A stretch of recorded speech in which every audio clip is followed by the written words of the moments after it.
अब अपने बाकी मेहमानों के पास, राजनीतिक मेहमानों के पास चलता हूं। सुधांशु जी भी जुड़ गए हमारे साथ। सुधांशु जी, स्वागत है आपका। चुनौती माना जा रहा है आपके लिए बरकरार रखने की है सत्ता। 25 साल की लेफ्ट की सरकार को आपने, बहुत लोग कहते हैं 25 साल की एंटी इनकम्बेंसी थी और एक विकल्प बीजेपी ने दिया। अब इस बार वही लेफ्ट और कांग्रेस एक हो चुके हैं। तृणमूल कांग्रेस भी कुछ सीटों पर चुनाव लड़ रही है। जो वहां की रॉयल फैमिली से आते हैं, महाराजा प्रद्योत, वो वहां पर चुनाव लड़ रहे हैं और वो भी ये नहीं कह रहे हैं कि मैं किस ओर झुकूंगा चुनाव के बाद। तो इस बार कहना है कि स्पष्ट कुछ कह पाना आपकी पार्टी के लिए, परफॉर्मेंस के लिए कुछ आसान नहीं है त्रिपुरा में। सुधांशु जी,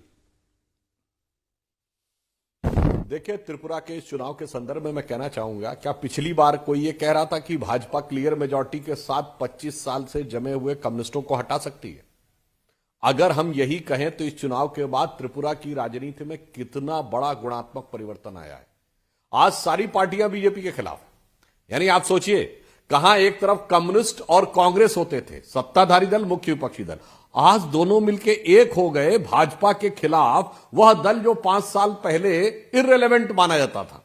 फ्रीडम ऐप से सीखकर आपने पेपर प्लेट का उत्पादन शुरू किया है। अगर ऐसा है तो आप अपने पेपर प्लेट्स को 1 करोड़ फ्रीडम ऐप के जो ग्राहक हैं उन्हें बिना किसी खर्चे के आप उसे बेच सकते हैं। ये कल्पना ही नहीं की जाती थी कि हम त्रिपुरा की राजनीति में कहीं स्टैंड करेंगे, और आज सडनली वो पॉलिटिक्स बीजेपी वर्सेस रेस्ट पे है। और जैसे आपके चुनाव विश्लेषक जी भी बोल रहे थे, जो ने जस्ट पहले मैंने देखा, कि वो भी ये मान रहे हैं कि भारतीय जनता पार्टी सबसे बड़ी पार्टी होगी, परंतु आप आश्वस्त रहिए, भारतीय जनता पार्टी स्पष्ट बहुमत के साथ दोबारा प्रो इनकम्बेंसी और पॉजिटिव एटीट्यूड के साथ, क्योंकि अब हत्याओं का दौर समाप्त हो गया है, विकास को लेकर जो जनता के साथ छलावा होता था वो समाप्त हो गया है।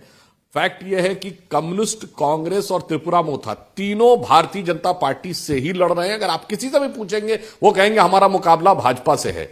इसलिए मेरा यह मानना है कि चुनाव का परिणाम बिल्कुल डिसाइसिवली हमारे पक्ष में आने जा रहा है। और ये जितने भी प्रकार की बातें हैं, अगर आप देखें तो पिछले चुनाव में इससे ज्यादा बातें हमारे खिलाफ बोली जा रही थी और हमारे दावे को कंपैरेटिवली कम सीरियस, यानी अपेक्षाकृत कम गंभीर माना जा रहा था।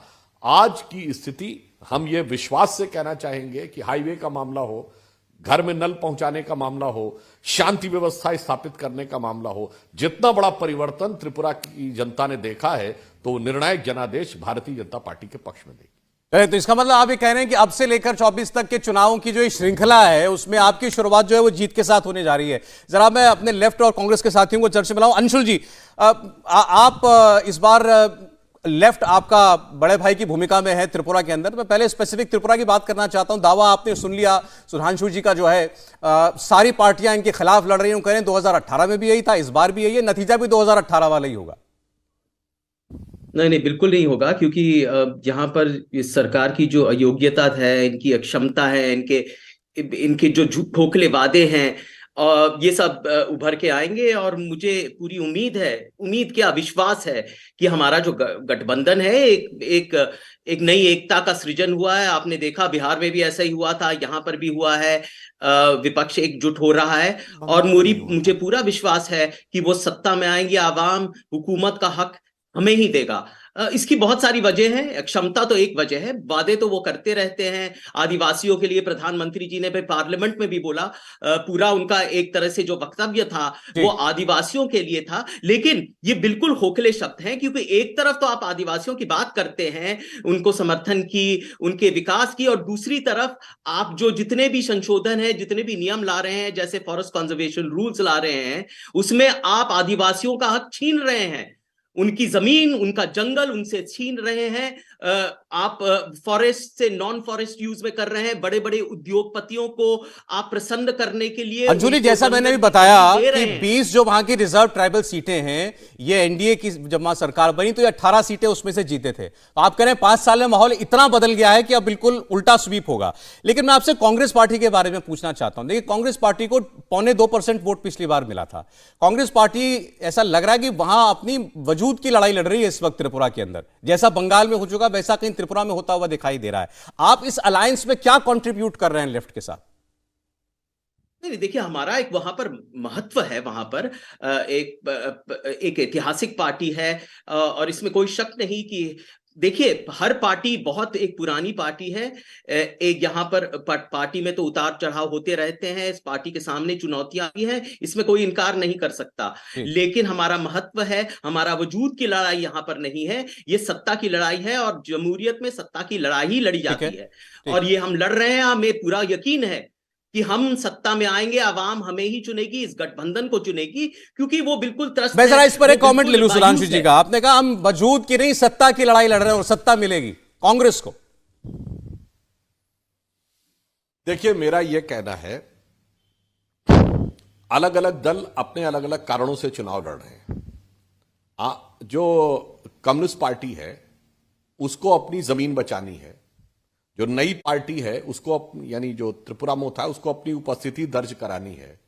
और कांग्रेस को सिर्फ अपनी हैसियत बचानी है। सरकार सिर्फ भारतीय जनता पार्टी को बनानी है। अगर आप ईमानदारी की बात देखें, यदि इन दोनों दलों में यह विश्वास होता दूर दूर तक, तो आज एक ही जगह कम्युनिस्टों की सरकार है ना, केरल में। वहां तो कांग्रेस मुख्य विपक्षी दल है। मुख्य विपक्षी दल ने आकर यहां आत्मसमर्पण कर दिया और उसके बाद कोई यह कहे कि उन्हें जीत का विश्वास था इसलिए आत्मसमर्पण कर दिया, तो मेरे विचार से यह दावा हास्यास्पद लगता है। तो त्रिपुरा की जनता ने जो कुछ संदेश दिया है या जो भाव दिखाई पड़ रहा है, कम्युनिस्ट पार्टी और कांग्रेस का गठबंधन अपने आप में इस बात का प्रमाण है कि उन्होंने यह स्वीकार कर लिया कि वो अकेले कहीं लड़ाई में हैं ही नहीं।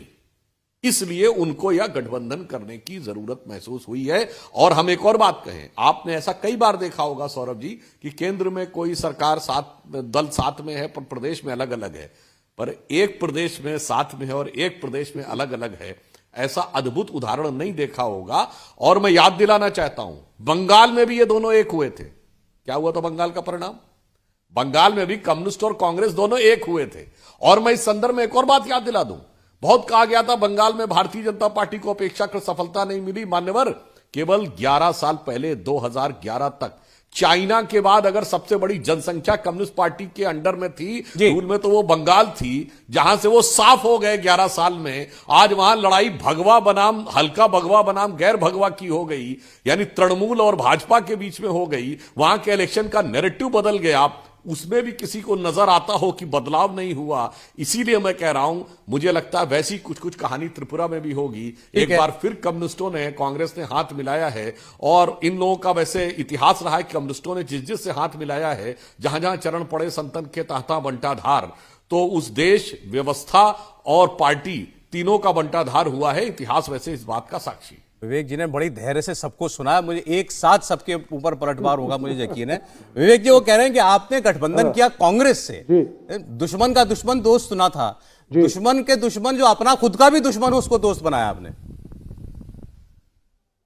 नहीं, ऐसा नहीं है। कांग्रेस कोई दुश्मन कभी नहीं रही है। और आपको यह मानना पड़ेगा कि देश के अंदर सेक्युलर बनाम कम्युनल राजनीति का एक दौर चल रहा है। और आइडियोलॉजी के हिसाब से मित्र दलों के साथ, मित्र पार्टियों के साथ गठबंधन बिल्कुल नीतिगत तरीके से सही है, क्योंकि देश को बचाना है। हमने यूपीए 1 में भी समर्थन दिया था कांग्रेस को। बिहार में हम इनके साथ लड़े गठबंधन में, बंगाल में लड़े, त्रिपुरा में लड़ रहे हैं।